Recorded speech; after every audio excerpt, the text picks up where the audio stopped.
Good morning everyone and welcome back to the channel. আবার একটা নতুন ভিডিও নিয়ে চলে এসেছি। আসলে হয়েছে কি, কয়েকদিন একটু বিজি থাকার জন্য আমি আমার ভিডিওগুলোকে ঠিক টাইম মতো আপলোড করতে পারছি না, বাট আমি চেষ্টা করব যত তাড়াতাড়ি ভিডিও এডিট করে আপলোড করা যায়। আর তোমরা আমাকে অনেকেই বলছো যে ভিডিও পাচ্ছি না কেন।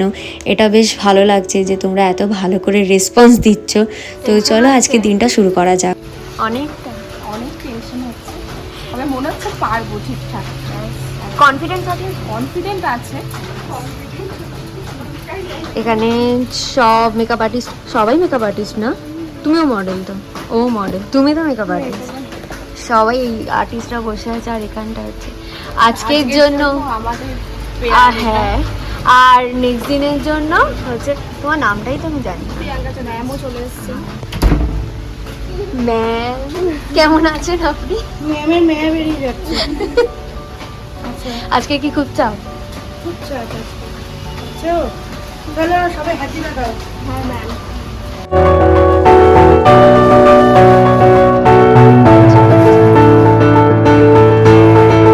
সো গাইজ, বুঝতেই পারছো যেহেতু এক্সামের মুহূর্ত, সবাই মোটামুটি খুব টেনসড হয়ে আছে। আর পূজাদি তো ভীষণভাবে চিন্তা করছিল যে কীরকম কী হবে না হবে। তবে আউটফিট দেখে কিন্তু আমার মনে হচ্ছে যে পূজাদির আউটফিটের চয়েস যদি এত সুন্দর হয় তাহলে পূজাদি নিজে কীরকম মেকআপ করতে পারে। তো চা আমার এসে গেছে, চা খেয়ে আমি একটু এনার্জি পেয়ে যাব। যেহেতু আমি সকাল সকাল বেরিয়ে গেছিলাম কিছু না খেয়ে দিয়ে, তো চা খেয়েই আমাকে এনার্জিটা গেইন করতে হয়েছে। পূজা দিয়ে এখানটায় সব কিছু রেডি করে ফেলেছে। আই শ্যাডো প্যালেটও রেডি হয়ে গেছে। এবার তোমাদেরকে আইটা দেখাচ্ছি। এই হচ্ছে আমার আই লুক। এবার আই লুকটা দেখে তোমরা বুঝতেই পারছো আশা করি যে কালার কম্বিনেশনটা কীরকম হয়েছে। ওয়ার্ম টোনের ওপর আই লুকটা পুরো হয়েছিল। আর আমার তো আইব্রো নিয়ে সবসময় একটা অবসেশন আছে, তোমরা সবাই জানো যে আইব্রো যদি ভালো না হয় আমার ভালো লাগে না। বাট স্টিল আইব্রোটাও কিন্তু খুব সুন্দর করেছিল। এখানটায় মানে আমার অবজেকশনের কোনো জায়গাই ছিল না। তো চলো দেখা যাক। আপাতত আইটাতে আমার খুবই ভালো লেগেছে। নেক্সট স্টেপগুলো দেখি পূজাদি আর কি কি নতুনত্ব করে।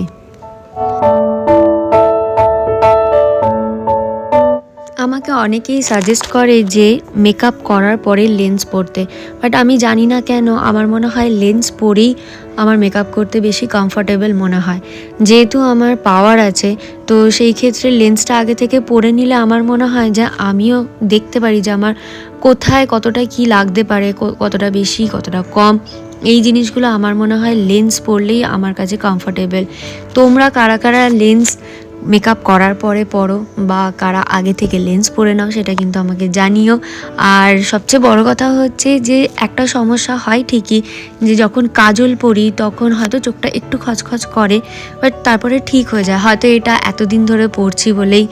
কিন্তু একটা বিষয় বলার কথা আছে, সেটা হচ্ছে পূজাদি কিন্তু খুব ভালো করে যত্ন করে আমাকে সাজাচ্ছিল একদম আস্তে আস্তে। আর ও এতটাই ভয় পেয়েছিল, আমাকে বারবার জিজ্ঞাসা করছিল যে আমার লাগছে কি না। বাট ট্রাস্ট মি, ও এত ভালো করে কাজ করছিল যে আমার কিছু ফিলও হয়নি। মোটামুটি বেস আমার কমপ্লিট হয়েই গেছে। আর এবার ব্যাপারটা হচ্ছে যে তোমরা সবাই জানো যে কন্ট্যুর করার সময় আমার একটু মনে হয় যে না করলেই নয়, কিন্তু ওই যে আগেও বলেছিলাম কন্ট্যুর করলে কিন্তু পুরো ফেসটাই চেঞ্জ হয়ে যায়, একদম প্রমিনেন্ট শেপটা বোঝা যায়। তো পূজাদি এখন কন্ট্যুর করবে। আর এই যে মাথা কেটে যাচ্ছে, এটা হচ্ছে শুধুমাত্র আমি কনসেন্ট্রেট করছিলাম যাতে পূজাদির কোনো প্রবলেম না হয়। হয়তো হতেই পারে যে আমি ভিডিও শ্যুট করতে গেলাম অথচ ওর প্রবলেম হলো, তো আমি সেটাই ট্রাই করছিলাম যাতে ওর কোনো অসুবিধা না হয়। বাদ বাকি তোমরা অ্যাডজাস্ট করেই নেবে, সেটা আমি জানি।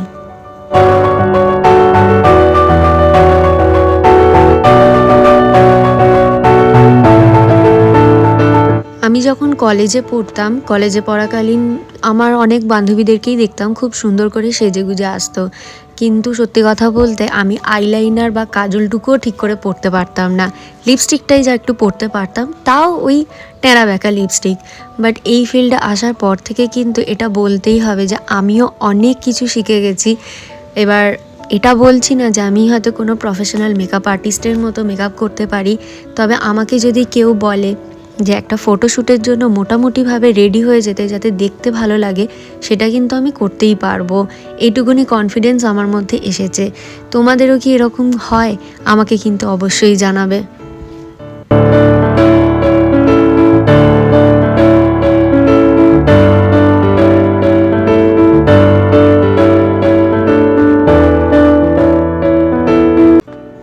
মেকআপ করতে গেলে কিন্তু ফেক হাসি দিতেই হয়, তবে সবসময় ফেক হাসির দরকার পড়ে না যদি তুমি যার সঙ্গে কাজ করছো সে তোমার সঙ্গে কোঅপারেটিভ হয়। আমাকে কিন্তু সবসময় ফেক হাসি দিতে হয় না।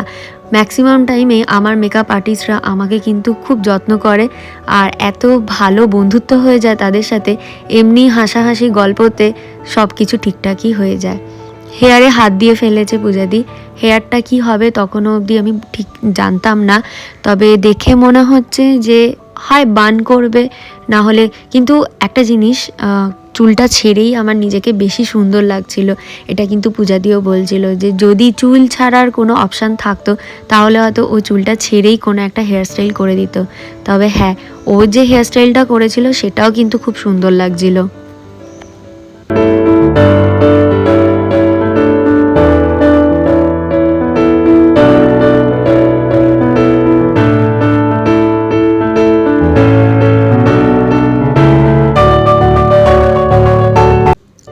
হেয়ারের দুটো জিনিস কিন্তু আমার খুব খারাপ লাগে, সেটা হচ্ছে ব্যাক কমিং আর একটা হচ্ছে স্প্রে। তোমরাও জানো যে স্প্রে করে আমার চুলের কী দশা হয়ে গেছে। তবে পূজাদিকে আমি এই কথাটা যখন বলেছিলাম যে স্প্রে করার পর থেকে আমার হেয়ার ফলের একটা প্রবলেম হচ্ছে, পূজাদি আমাকে একটা কথাই বলেছিল যে তুমি নিশ্চিন্ত থাকো, আমি না বেশি স্প্রে করব না বেশি ব্যাক কমিং করব।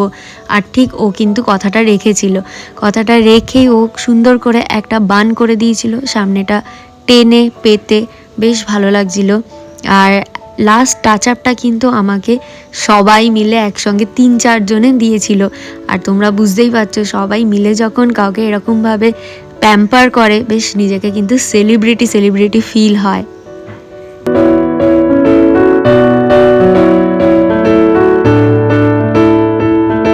কিছু কিছু কাজ আছে হয়তো যেগুলো হাসি ঠাট্টা ইয়ার্কির মধ্যেই হয়তো সুন্দর করে করা যায়। এটা হচ্ছে সেই ফিল্ডটা যেখানটায় হয়তো তুমি যত ভালো বিহেভিয়ার রাখবে, যত ভালো কোঅপারেটিভ হতে পারবে, তত সুন্দর কিন্তু তোমার আউটকামটা আসবে। ঠিক সেরকমই হচ্ছে এখানে। রিনিসাদিকে তোমরা এর আগের ভিডিওতেও হয়তো দেখেছো, রিনিসাদির সঙ্গে এমন একটা সম্পর্ক যেন মনে হয় একদম নিজের দিদির মতো। এত ইয়ার্কি, এত আড্ডা এই জায়গাটাতেই হয়তো হয়। আমি জানি না তোমরা কে কে কোথায় কোথায় কেমনভাবে কাজ করেছো, তবে আমার কিন্তু এই জায়গাটায় কাজ করতে খুব ভালো লাগে।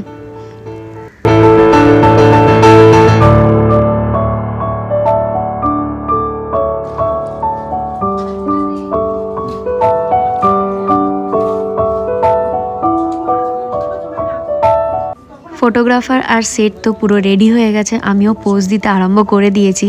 তোমরা তাহলে এবারে আমার শ্যুটটাকে পুরো এনজয় করো, আর অবশ্যই জানিও কিন্তু আজকের লুকটা আমার কেমন হয়েছে। আর হ্যাঁ, পুরো ক্রেডিটটা কিন্তু শুধুমাত্র পূজাদির। আমি জাস্ট হচ্ছে ওর সঙ্গে কোঅপারেট করেছি, এর থেকে আর বেশি কিছু নয়।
আমার মোটামুটি ডান হয়ে গেছে, একটা রিলস বানাচ্ছিলাম সেটাও হয়ে গেছে। তোমাদের সঙ্গে কখনো শেয়ার করা হয়নি যে আফটার শ্যুট একাডেমিতে কি কি হয়, আজকে সেই মজার ইনসিডেন্টগুলোই তোমাদেরকে দেখাবো। যেহেতু শ্যুট কমপ্লিট হয়ে গেছে আর রিনিসাদি সবসময় দায়িত্ব থাকে হচ্ছে তাড়াতাড়ি করে আনরেডি করে দেওয়ার, তো রিনিসাদি আমাকে এখন আনরেডি করছে। এতক্ষণ ঘন্টার পর ঘন্টা আমাকে রেডি করা হচ্ছিল, কিন্তু এখন টাইম হচ্ছে আনরেডি করার। খোপার কাটা থেকে শুরু করে টিকলি, কানের হার যা যা থাকে এইগুলো সব ডিপার্টমেন্ট কিন্তু রিনিসাদির হাতে চলে যায় তখন। আর রিনিসাদি হচ্ছে রেডি হয়ে থাকে যে কতক্ষণে আনরেডি করে একদম সবাইকে, যে কটা মডেল থাকে সবাইকে একটু রিলিফ দেবে।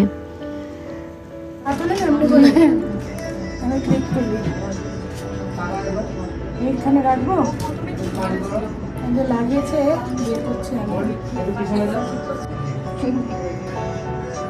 ক্লিপ মেনশন করো, চুলের ক্লিপ, খোপার ক্লিপ, কাটা,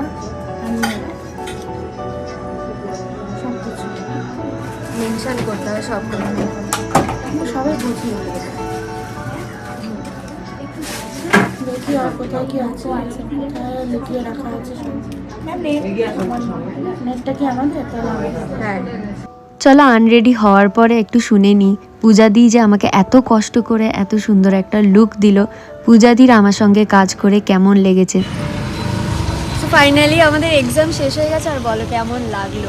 আমার তো খুব ভালো লাগলো। এখন জানি না তোমার কেমন লেগেছে। আমার প্রথমবার কাজ করলাম তোমার সাথে, আর সত্যি বর্ষার মতো মেয়ে হয় না। আমি অনেক দেখেছি বা শুনেছি, কিন্তু তুমি এত তোমার সাথে কাজ করে কমফর্টেবল হয়েছি আমি।